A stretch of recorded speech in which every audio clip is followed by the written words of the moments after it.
today we're going to do a walkthrough on a 2026 Redhawk 24B. We're going to walk around the outside of the camper first, and then we're going to do the same thing on the inside of the camper, show you everything what it's all about. First off, in this first compartment, it is just a nice storage space with a click-on light on the ceiling.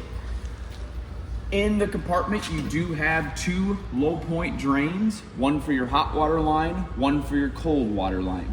The main reason to drain these is before the winterizing process, or I do like to drain them if I'm not going to camp for a while, just to get the water out of the lines so it doesn't get stagnant and smelly. The valves are closed right now. All you do to open them up is turn them here, and the water is going to pour out the bottom of the camper to drain those hot and cold water lines. Right down here, we do have a propane quick connect. This would be for if you have a camping grill or a Blackstone griddle, you can get a quick connect propane hose that goes right into here, and then you can use the propane that is already built onto the motorhome. Next door, we do just have a nice compartment here. Right next to this compartment, we have the outside of your water heater. You don't have to do a whole bunch out here, at least to start it. It is all turned on from inside the camper.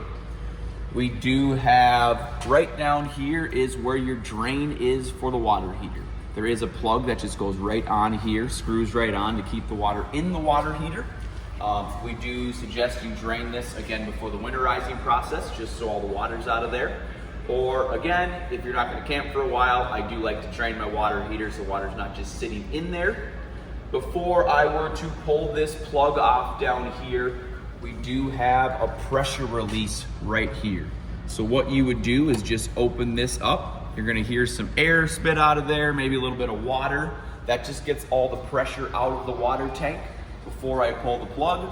So now when I unscrew the plug here, the water's going to pour out nicely instead of squirting out at me. Other than that, everything else is done inside the camper to fire it up. This does get a little hot when the water heater's on, so just be careful there. And then next door is the back side of the furnace, just the exhaust for the furnace. Nothing you're doing out here. This does get hot, so again, be careful if you're running the furnace. In here we have a compartment, also a couple plugins on the wall there, and then an outside cable connection if you were to set up an outside entertainment center that's going to connect it to the antenna on the roof, or any cable you do connect to the camper yourself. We have your built-on propane tank. Really just standard like your grill propane tanks. All you're doing here is turning this on to open it up. This yellow cap here, this is where you would get it filled. And then you do have the gauge right here, which is going to tell you how much propane you have. So really all you're doing out here is turning it on, and then you're going to ignite everything inside the camper. We will skip the door for now. We'll check that out when we go back inside the camper. If you do look right here, you have a little side camera. They're going to be on both sides. So if you turn on whatever blinker you turn on, it will pop up on the screen inside, so you can see what's going on when you're changing lanes. And then these meters do push in by hand. If you do have to fit somewhere tight, you don't want those to get hit anywhere. So on the off door of the camper, underneath the slide out, first off here is the other blinker camera here. We do have the exhaust for your generator right here, just so you know what that is all about. We are just gonna have another compartment space here. And then right down here, this is the drain for your onboard fresh tank. So there's a tank underneath the camper that holds water for you if you're going somewhere without water hookups. I will show you how that gets filled towards the back of the camper, but this is the drain for it. So when you're done using that fresh water, you want to open this up just to drain that fresh water. In this compartment, you do have your Awning generator. You're turning this on from inside the camper most of the time. You can turn it on from outside here. This just opens right up here. It's also where you're gonna do your oil check and oil change. They do suggest to do an oil change after the first 50 hours of generator use, and then every 100 hours after that. And there is an hour meter inside that tells you how many hours you've ran the generator. And there is also a little resettable breaker right here. So in case it's not firing up, that's just the first place I'd check to make sure we need to reset that breaker. Other than that, I will show you how to fire it up inside the camper. Inside this compartment, this is where your 30 amp power cord is located. It is 30 feet long and it is wired in back there, so you just feed it into the compartment when you're done using it. You can feed the cord through the bottom of the compartment here, so you don't have to have the door open like I do. And we do have a couple more plugins. And then this is your cable TV input. So if the campground offers cable, or if I get a portable satellite, that's where that's going to connect. You do have an antenna on the roof that will pick up some local channels in most places you go without hooking anything to that cord there. So this is your bigger compartment space here. There is another click-on light on the ceiling up top. And then over here on the wall is a couple dials. So this is what you're turning to pretty much tell what you want the water to do. So out on the outside of the compartment, you have your city water connection where your hose just screws into here. You would screw it into the fixture at the campground. And then you would come inside the compartment. And if you look up here, 1, 2, 3, 4, 5, 6.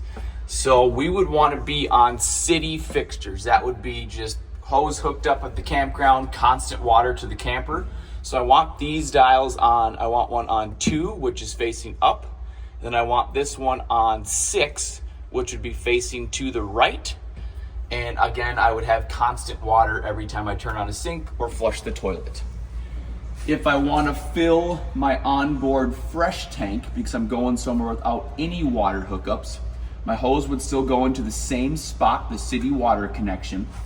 But now I'm back in here and I want to do city fill tank. So I'm going to turn this one to 1, leave that one on 6. Now when I turn my hose on, it's going to fill the onboard fresh tank underneath the camper, so I can bring water with me. When that tank is full, it just starts pouring out onto the ground, so you know that it's full, there's an overflow. Or you have a monitor inside the camper that reads empty, 1/3, 2/3, and full, so you can stop it at a certain level or know when to refill it up. Once we fill our tank, it's all full, we're ready to use the water.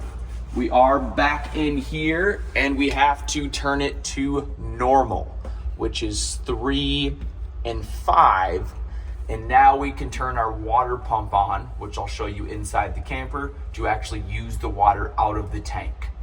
So you fill it on city fill at 1 and 6. When I'm done filling it, I turn it to normal, which is 3 and 5, so I can use it.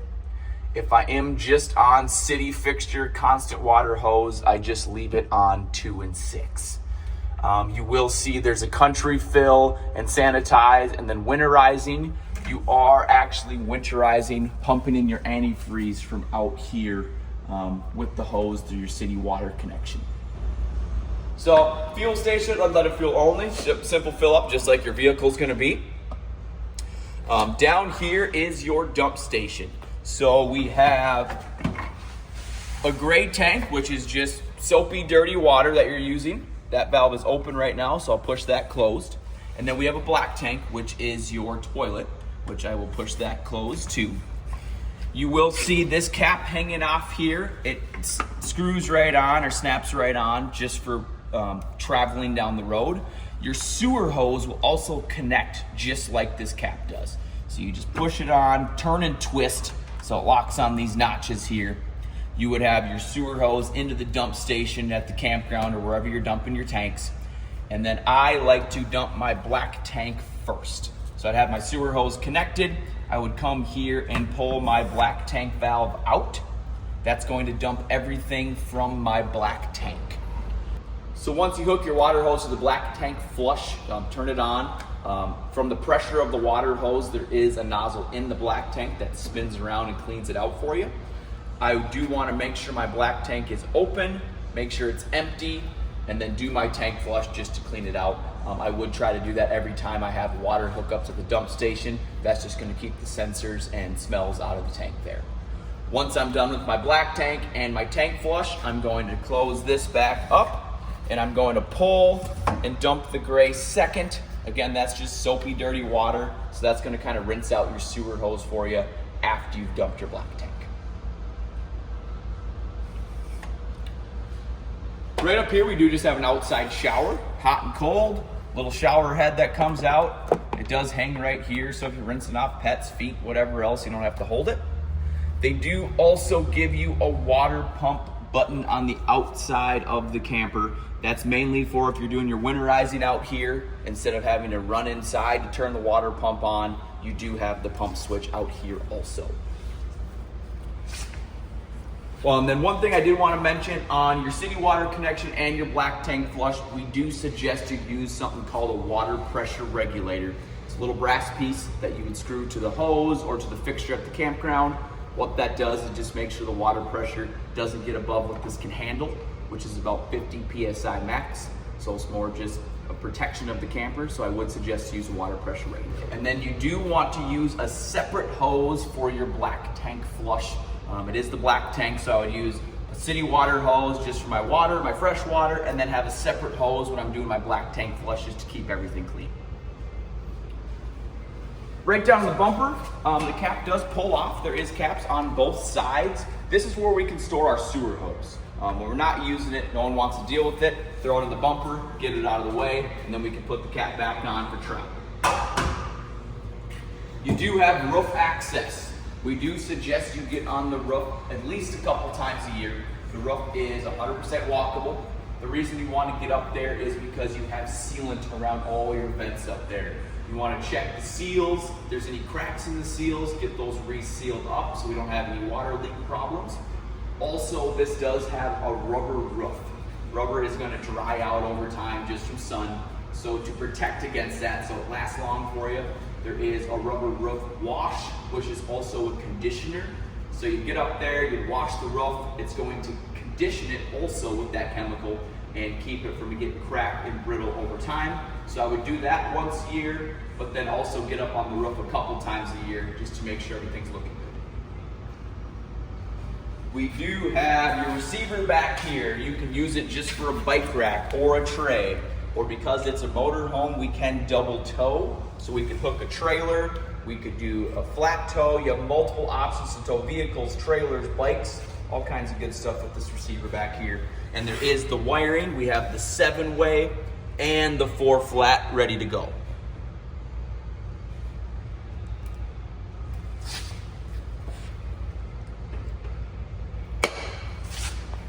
And then just quickly up towards the top, that little black piece up there, that is your backup camera. So we have side marker cameras and a backup camera on here. So when you put it in reverse, you will be able to see what's behind you so we can back up nice and safe.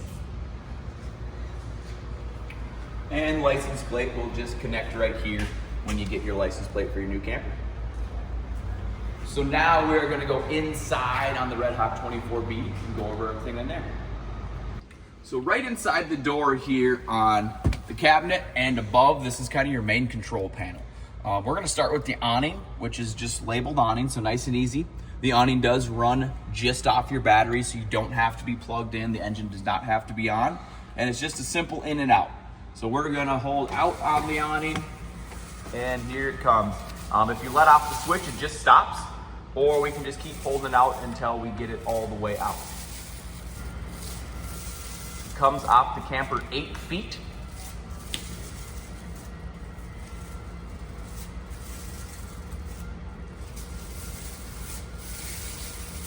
So right there, we're gonna see that flap come down. That tells me my awning's all the way out.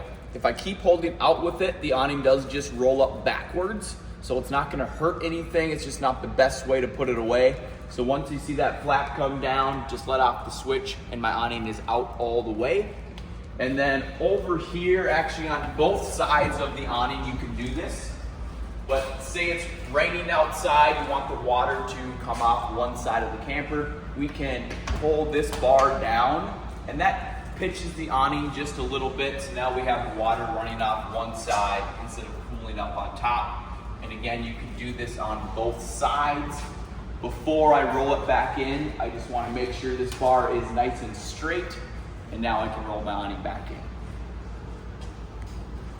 Also down here, we have your main power switch. What this does is, this is for storage. When I'm not using the camper, I want everything cut off, all power to the camper. I would flip this off, and that's gonna cut all lights. Again, that is just for storage, because if you're running the refrigerator, that will shut down the refrigerator. Otherwise, when we're in use, we're just turning that on, and the red light will be on to tell you it's going. We do have power steps on and off. So every time we shut the door or the screen door, the steps go in automatically. If I don't want to do that while I'm camping, because I'm coming in and out of the camper, we're just gonna have it on power steps off. So when I shut the door, they stay out, so I don't have to wait for them to come in and out. Or we just turn it on if we want them to close. If I have it off and I forget to turn it back on, when I start my engine, they do come in automatically, so you don't really have to worry about them sticking out while you're traveling. We do have, so we saw the awning, we have exterior light switch, so you flip that on, there's a nice LED light strip going all the way down the awning. You can have that on when the awning's rolled in, there's nothing wrong with that, and you can still see it. Carbon monoxide CO2 detector right here, that is wired in.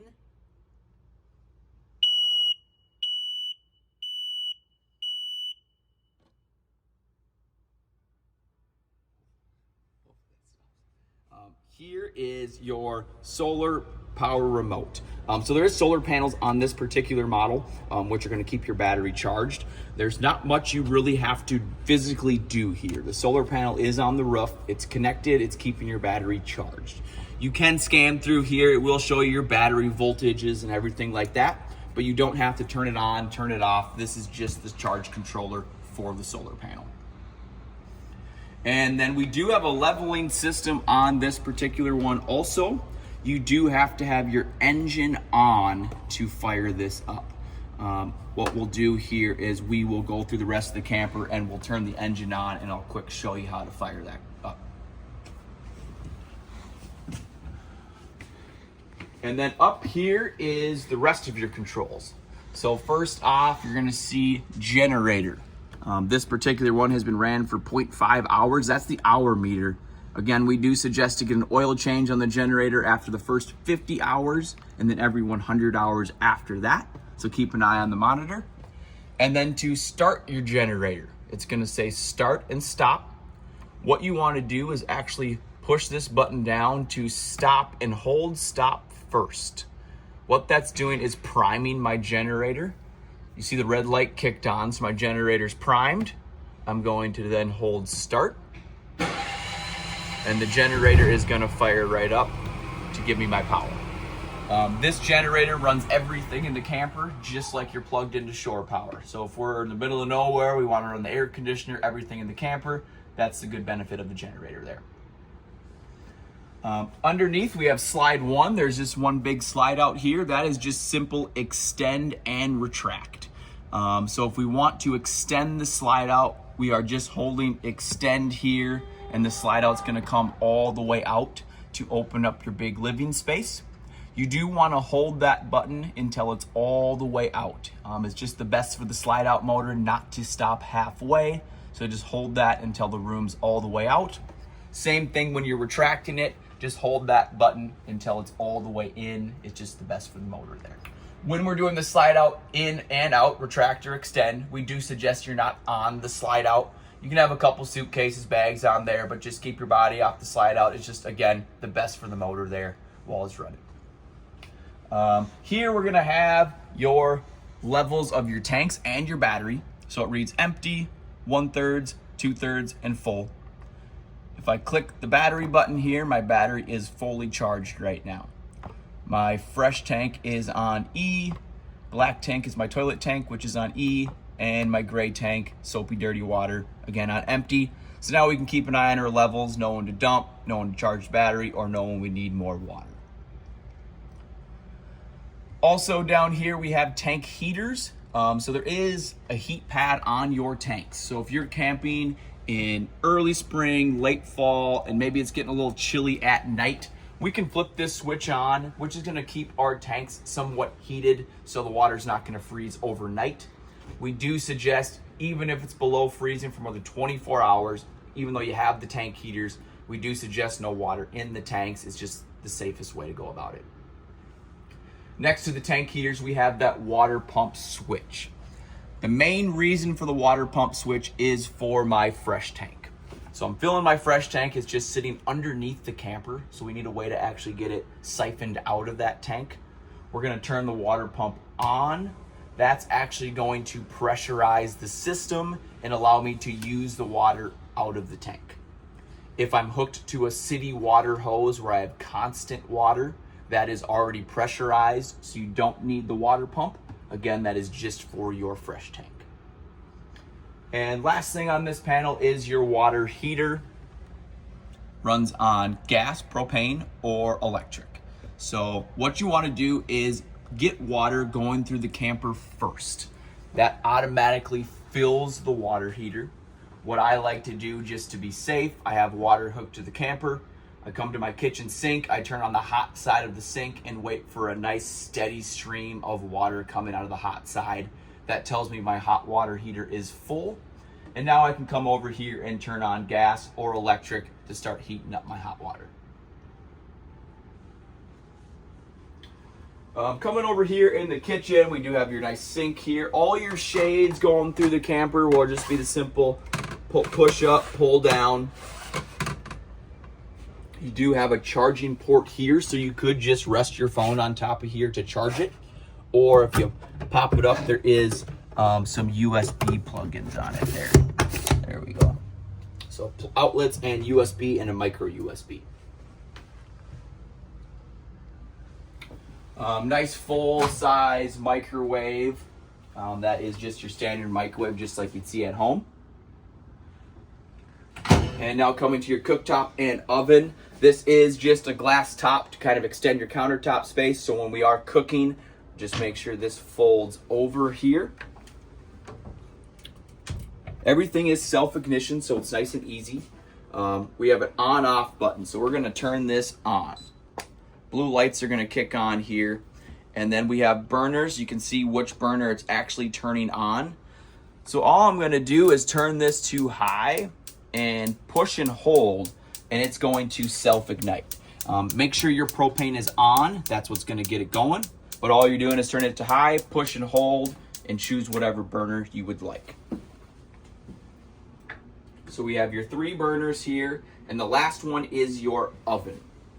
So we have it on already. We're now going to click the oven button.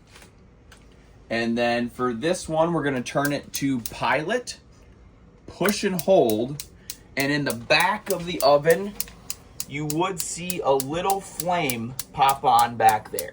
That is telling me my pilot is lit. I like to hold pilot for an extra 10 seconds or so just to make sure the gas is flowing.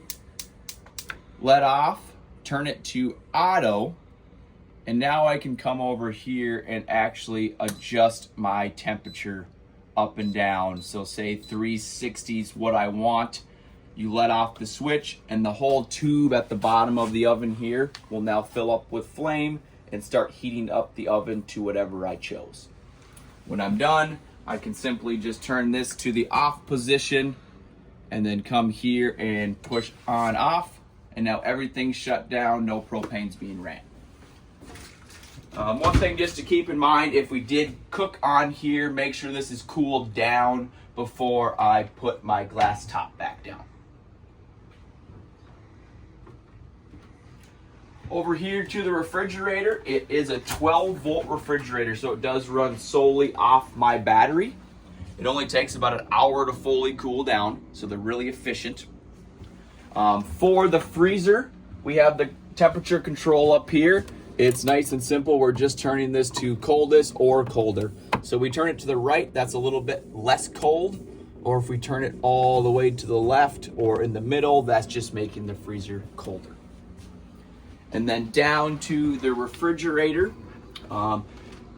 If I hold power for 3 seconds, that's gonna shut it off. We did have it on. That's also gonna shut the freezer off.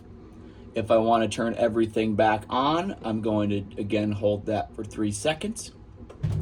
Fire it right up.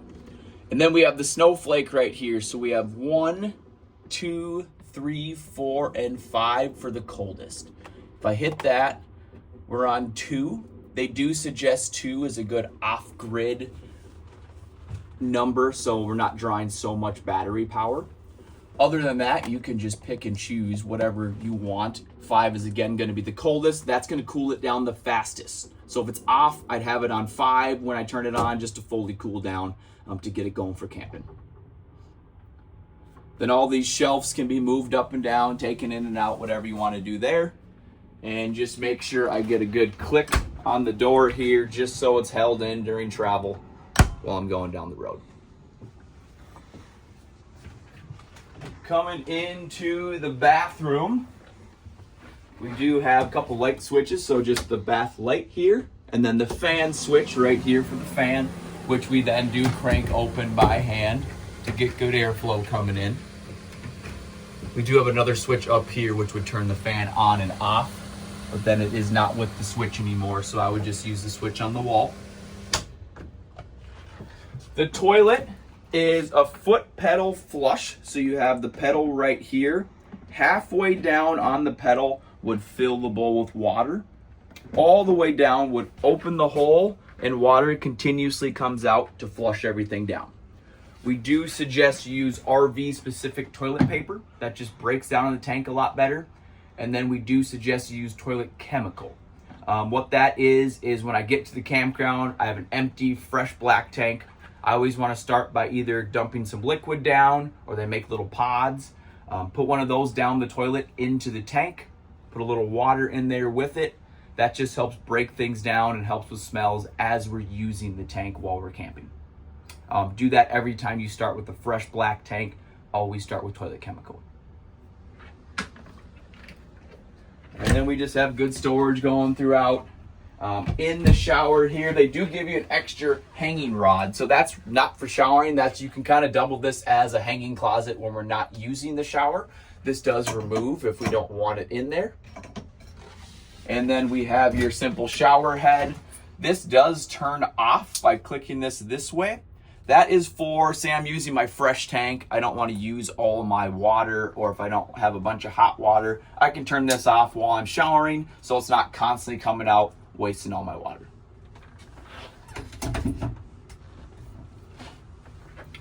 All right, back out of the bathroom here, we have your main bedroom.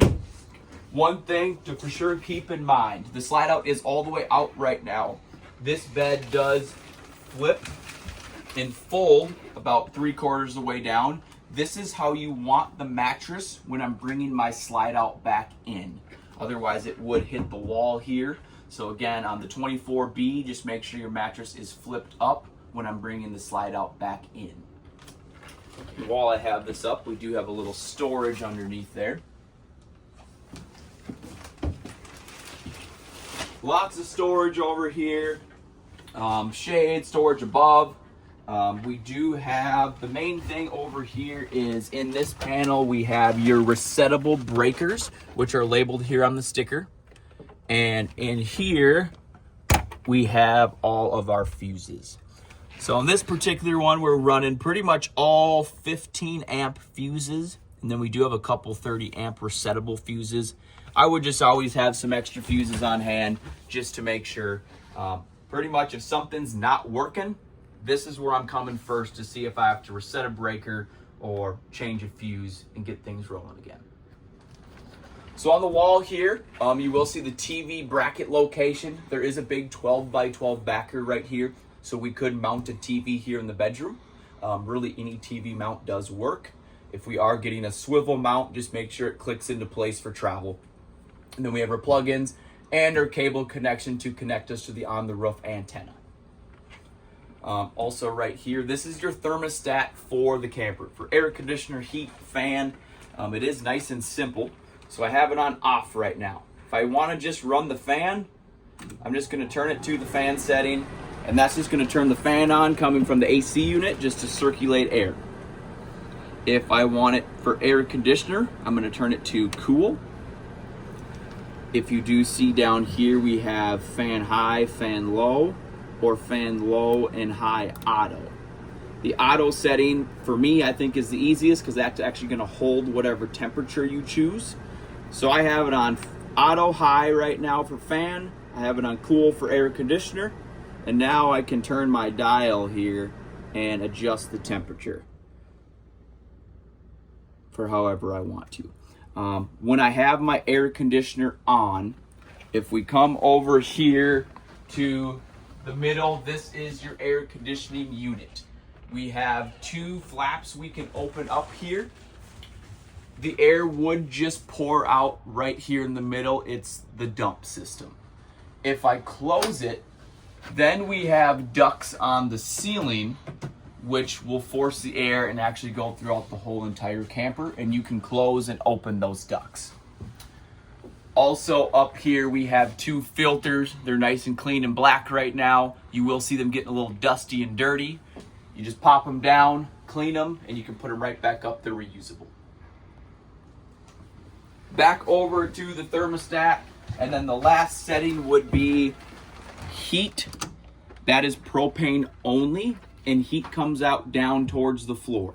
The furnace is actually located underneath the refrigerator, and then you will have black ducts down towards the floor, which where your heat comes out of. And same concept there. You turn it to lower high auto just to keep your temperature, and we can just then 75 is my favorite temperature. It's going to kick on and continuously run for me until it hits that 75 degrees. Turn that off. We do have a light switch right here just for the bedroom light. And they also give us another slide out button. So in case I have something sitting back here, I want to keep an eye on it, I can bring the slide out in and out from here, or again on the main panel we showed you when we first came in. We do have just a vent up here. This one does not have a fan, but we can just crank this one open and just get good airflow coming through the camper if we're not running AC or fan.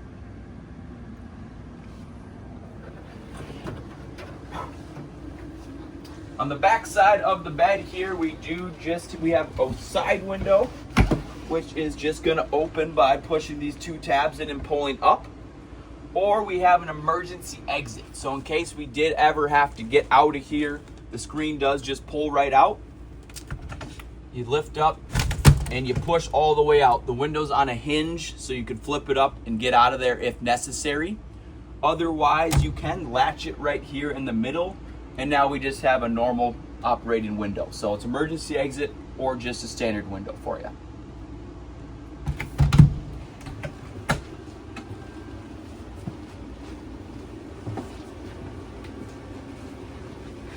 Coming over here, huge storage places.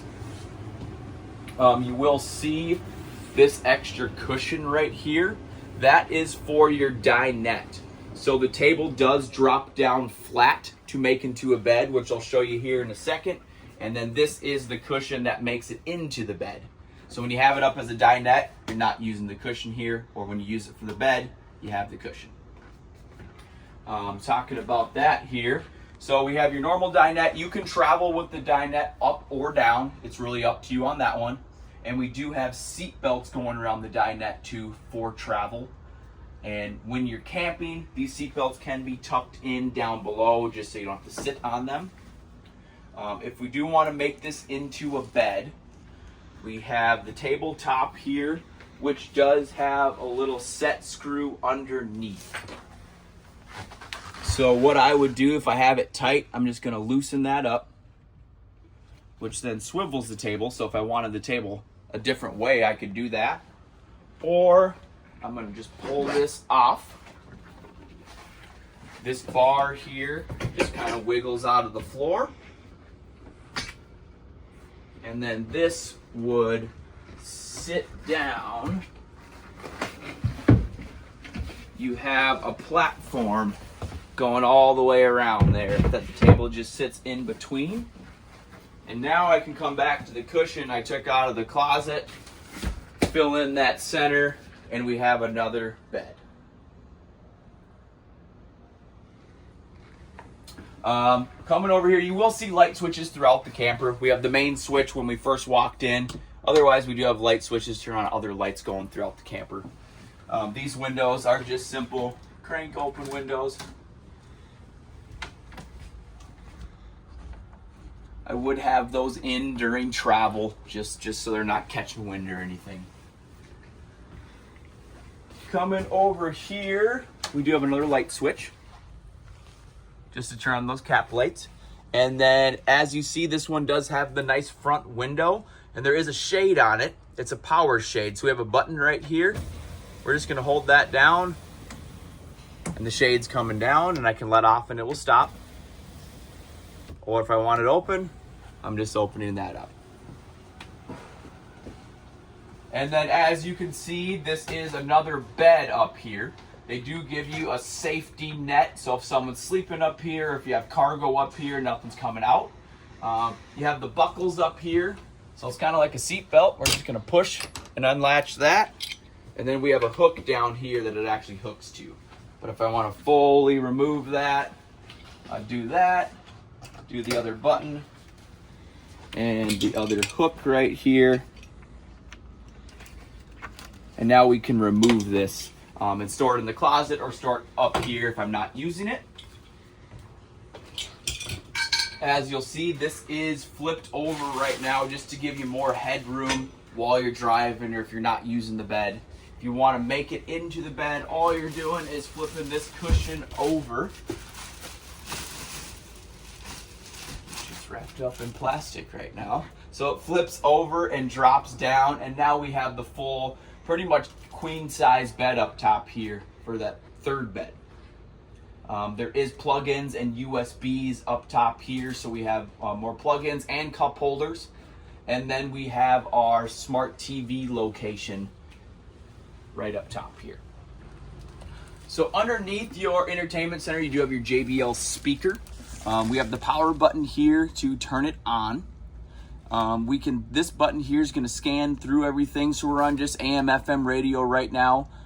We can scan through. You have volume output, ARC, Bluetooth, so you can connect your own phone through here and play your own music.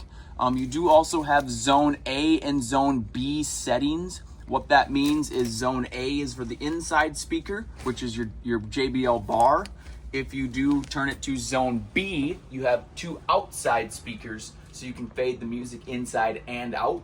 You can actually both have them on at the same time too, so you can have music on the inside and the outside of the camper. And up here, you will see all your cable connections kind of tucked in behind the TV. So the one that it's connected to now connects it to the on-the-roof antenna to find local channels. Again, this is a smart TV, so if you have Wi-Fi, you can download all your smart apps. If you are just trying to find local channels, you do have a button right up here on this black plate. So if I click that in, you'll see a little light kick on right there. That is activating my antenna on the roof to, again, find me channels. And then up here on the roof, this is the antenna. You don't have to crank it up or crank it down, but if I'm not finding the best signal, I can push this tab in and rotate the antenna a little bit just to find better signal. And then quickly also on the roof, that is your smoke detector. That one's just a 9-volt battery where, again, your CO2 detector by the door is actually wired in. In the cab here, we have your nice big screen. This is going to get you your radio as you're going down the road. You can get Sirius XM. You have Bluetooth again, so you can play your own music as you're traveling. Or we can go into the rear camera and it will kind of show you what's behind there. Or setting options to go through all my different settings and sounds. and all the different apps we can have, again, to get my cameras or devices I have connected, because this does have Apple and Android CarPlay. We do have an outlet here. This will run again as you're traveling. Same with the USB, so you don't have to have any inverter or any special plug. You do have plugs up here to charge your phones or other devices as you're traveling. Tucked in right down here is a white button. It's called an Auxillary Start. What that is for is, say you go to turn your engine on and it's not starting, maybe your battery's dead. Instead of busting out jumper cables right away, you can push and hold the Auxillary Start button and then turn the engine on. And this is actually trying to jump your chassis battery with the camper house batteries. So I would try that first instead of hooking up jumper cables. This button usually works for that. We have your light settings over here. Air conditioner, you know, we do have the tow haul settings, so if we are towing something, we have that tow haul button. And then it is nice, we do have the controls here on the steering wheel itself. Like I did say when we first got in here, you have a leveling system. The engine does have to be on to use that leveling system. So I'm going to just turn the key. I don't actually have to fire the whole engine up. So turn the key, and now I'm gonna come back by the door, and it's really easy for you. So this popped up automatically as soon as I turned the key on. And if I wanna level my motorhome, all I'm doing here is hitting auto level. As you see, it says brake not engaged, so I do have to have the engine on and my parking brake pushed down. That is just an extra safety measure. So I will push the parking brake down. So now we should have everything it's looking for.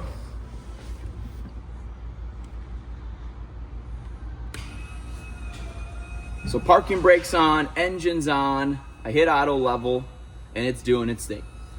We do suggest you can be in here. We don't want to be moving around, throwing off the level, so just kind of sit still while it does its thing.